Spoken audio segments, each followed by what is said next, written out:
Hello friends, welcome to my channel. दोस्तों, आज के इस वीडियो में हम बात करेंगे क्वांटिटी एप्टीट्यूड का एक बहुत ही इम्पोर्टेंट टॉपिक नंबर। तो दोस्तों, आज इस वीडियो में हम जो है नंबर सिस्टम का पूरा टॉपिक कवर कर लेंगे एक ही वीडियो में।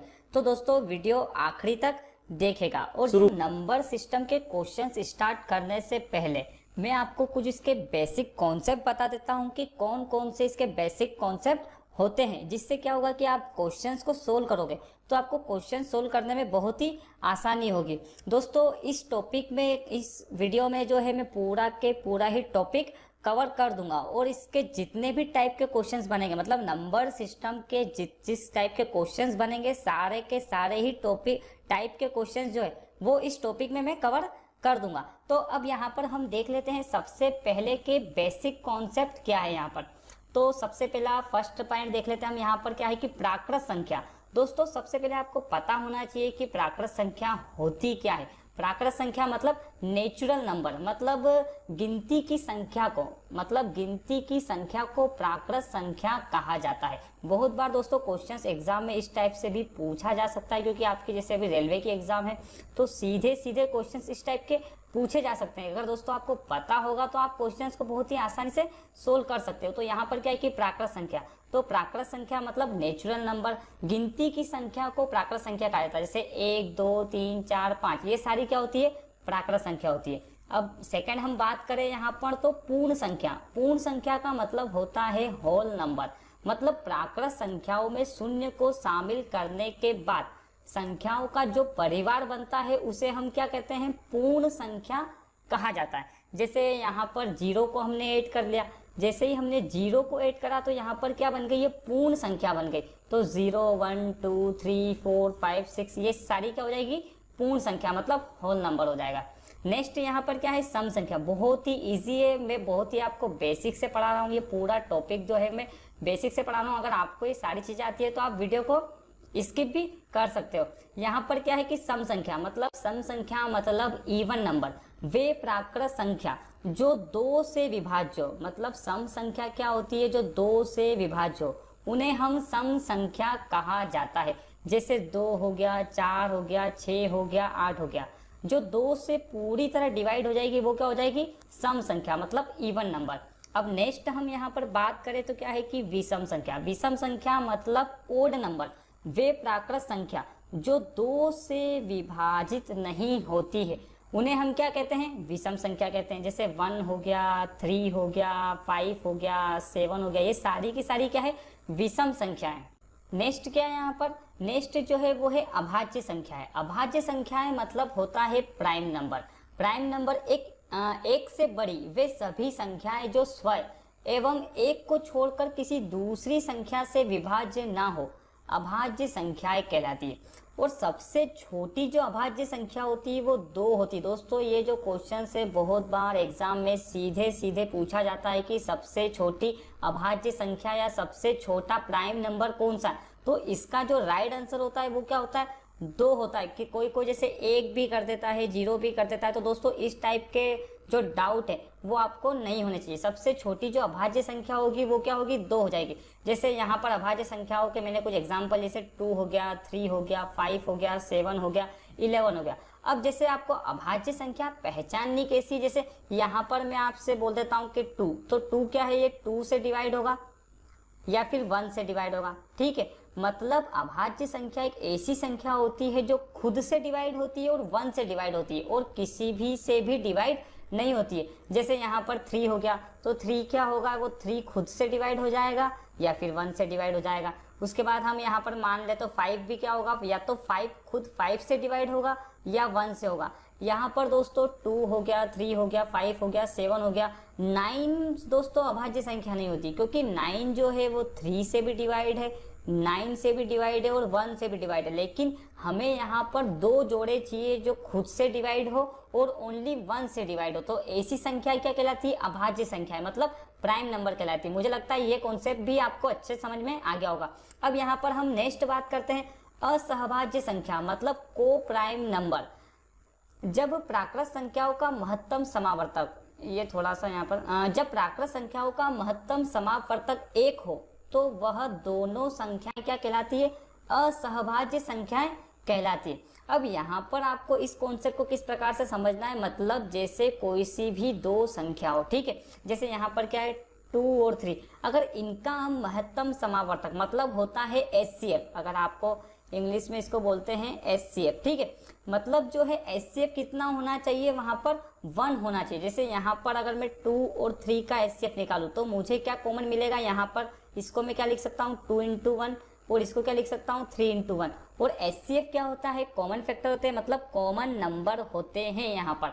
तो यहाँ पर हमें देखेंगे तो 1 कॉमन मिलेगा, यहाँ पर भी 1 कॉमन मिलेगा। तो असहभाज्य संख्या क्या होती है, जिनका महत्तम समावर्तक 1 हो, वो क्या होती है, असहभाज्य संख्या होती है, मतलब को प्राइम नंबर होता है। अब नेक्स्ट हम यहाँ पर बात करें तो क्या है कि प्रथम n प्राकृत संख्याओं का योग। अब जैसे दोस्तों एग्जाम में बहुत सी बार क्वेश्चंस में पूछा जा सकता है कि प्रथम 20 संख्याओं का योग बताइए, प्रथम 50 संख्याओं का योग बताइए, प्रथम 200 संख्याओं का योग बताइए। तो दोस्तों अब आप एग्जाम में पूरी संख्या लिखोगे, जोड़ोगे, ये सब पॉसिबल तो है नहीं।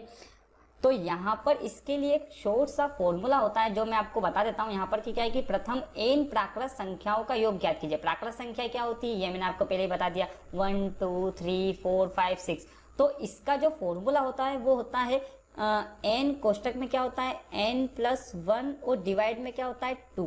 मतलब कहने का मतलब ये है कि जब भी आपसे पूछे कि प्रथम n प्राकृत संख्याओं का योग, कभी कभी एग्जाम में ये भी होता है कि आपसे फॉर्मूला भी पूछा जा सकता है, और कभी कभी एग्जाम में ये होता है कि प्रथम 20 संख्याओं का योग ज्ञात कीजिए। तो हमें यहाँ पर कुछ नहीं करना है, n की जगह जो है वो 20 की वैल्यू पुट कर लेना और इसको सोल्व कर देना है। तो दोस्तों ये जो फॉर्मूले हैं वो आपको याद करना बहुत ही जरूरी है, क्योंकि एग्जाम में हमारे पास इतना समय भी नहीं रहता है कि हम सारी संख्याओं को लिखे फिर उन्हें जोड़े वगैरह वगैरह।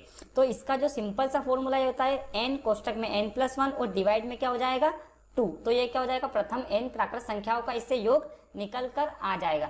अब नेक्स्ट हम बात करें यहाँ पर तो क्या है कि प्रथम n प्राकृत संख्याओं के वर्गों का योग। अब यहाँ पर किसकी बात कर रहे हैं, हम वर्गों के योग की बात कर रहे हैं। जैसे यहाँ पर मैं आपको लिख कर भी बताता हूँ, जैसे वर्गों में क्या होगा a² + 1² + 2² + 3² डेश डेश करके, मतलब इस टाइप से होगा n²।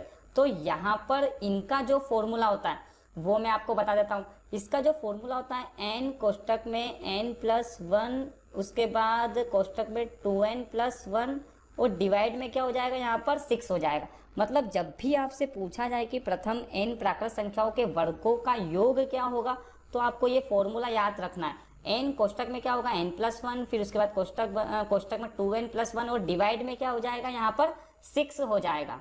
तो ये तो हो गई वर्गों की बात। मतलब जब आपसे वर्गों का योग पूछेगा तो मैंने आपको फॉर्मूला बता दिया यहाँ पर n कोष्टक में n+1, उसके बाद 2n+1 और डिवाइड में क्या हो जाएगा 6 हो जाएगा। अब यहाँ पर नेक्स्ट किस टाइप का क्वेश्चन बनता है कि प्रथम n प्राकृत संख्याओं के घनों का योग ज्ञात कीजिए। तो यहाँ पर घनों के योग का भी मैं फॉर्मूला आपको बता देता हूँ। यहाँ पर क्या होता है, ऐसे घनों में 1 का क्यूब प्लस 2 का क्यूब प्लस 3 का cube dash dash dash dash dash, उसी प्रकार से। तो इसका भी मैं आपको फॉर्मूला बता देता हूँ, जिससे क्या होगा कि आपको सवाल आप आसानी से सोल्व कर पाओगे। तो क्या होगा n कोष्टक में n+1 और डिवाइड में क्या हो जाएगा यहाँ पर 2, और इस पूरे की पावर क्या हो जाएगी यहाँ पर 2 हो जाएगी। ठीक है, मतलब n कोष्टक में n+1 डिवाइड में 2 और इस पूरे की पावर जो हो जाएगी 2 हो जाएगी। तो इससे क्या होगा कि आपसे जब भी पूछा जाएगा कि प्रथम 25 प्राकृत संख्याओं के घनों का योग, तो आपको n की जगह यहाँ पर क्या करना है, जो n है इसके बराबर जो है वो 25 की वैल्यू पुट करके इसको सोल्व कर लेना है। नेक्स्ट क्या है यहाँ पर कि प्रथम n सम संख्याओं का योग ज्ञात कीजिए। दोस्तों बहुत बार एग्जाम में ये भी पूछा जा सकता है कि प्रथम n सम संख्याओं का योग ज्ञात कीजिए। तो सम संख्या क्या होती है वो मैंने आपको पहले ही बता दिया है, जो ओनली 2 से डिवाइड होती है। जैसे 2 हो गया, 4 हो गया, 6 हो गया, 8 हो गया। मतलब ये संख्याएं क्या होती है, सम संख्या है। और इसको ज्ञात करने का जो एक बहुत ही सिंपल सा फॉर्मूला होता है वो होता है n कोष्टक में क्या हो जाएगा n+1। जैसे यहाँ पर पूछता है कि प्रथम 10 सम संख्याओं का योग ज्ञात कीजिए, तो हमें क्या करना है कि n की जगह सिर्फ 10 की वैल्यू पुट कर देना है। दोस्तों मैं बार बार इसलिए रिपीट कर रहा हूँ जिससे कि आपको यहाँ पर याद हो जाए। और ये जो फॉर्मूले है ये आपको 100% याद करने पड़ेंगे। अगर आप फॉर्मूले याद नहीं करते हो तो हो सकता है कि फिर आपको लॉन्ग मेथड से इसको क्वेश्चंस को सोल्व करना पड़ सकता है। अब ये तो बात हो गई प्रथम n सम संख्याओं के योग का भी फॉर्मूला मैंने लिखा दिया। अब बात करते हैं प्रथम n विषम संख्याओं के योग।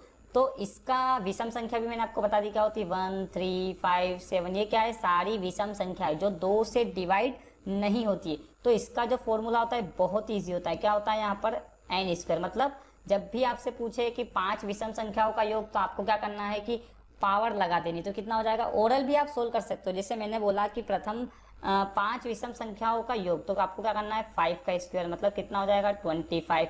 अगर मैं पूछता हूँ 15 का पूछ लेता हूँ प्रथम विषम संख्याओं का, तो कितना हो जाएगा, 225। आपको कुछ भी नहीं करना, इसमें ओनली पावर लगा देना है। जैसे 5 की पावर 2, जैसे मैं बोल देता हूँ प्रथम 16 विषम संख्याओं का योग ज्ञात कीजिए, तो 16 की पावर क्या हो जाएगी, 2, या 16 की पावर 2। तो ये तो हो गए आपके सारे के सारे ही बेसिक कॉन्सेप्ट जो कि मैंने आपको अच्छे से समझा दिए। क्योंकि दोस्तों हम जब भी कोई भी टॉपिक स्टार्ट करते हैं तो उसके हमें बेसिक कॉन्सेप्ट समझना बहुत ही जरूरी होते हैं। क्योंकि दोस्तों फिर एग्जाम में जब हम आगे क्वेश्चंस को भी सोल्व करते हैं तो हमें बहुत दिक्कत आती है। तो ये जितने भी बेसिक कॉन्सेप्ट थे नंबर सिस्टम के, वो मैंने सारे के सारे ही आपको करवा दिए। वीडियो को लाइक कीजिए और शेयर भी कीजिए, तो क्योंकि दोस्तों आप वीडियो को लाइक करते हो तो मोटिवेशन मिलता है। तो आई थिंक मुझे लगता है वीडियो आपको बहुत ही अच्छे तरीके से समझ में आया होगा। अगर ये वीडियो आपको पसंद आता है तो प्लीज़ से लाइक करिए, शेयर करिए और कमेंट करिए। और अगर अब तक आपने हमारे इस यूट्यूब चैनल को सब्सक्राइब नहीं किया है तो प्लीज़ से सब्सक्राइब कर लीजिए। Thank you.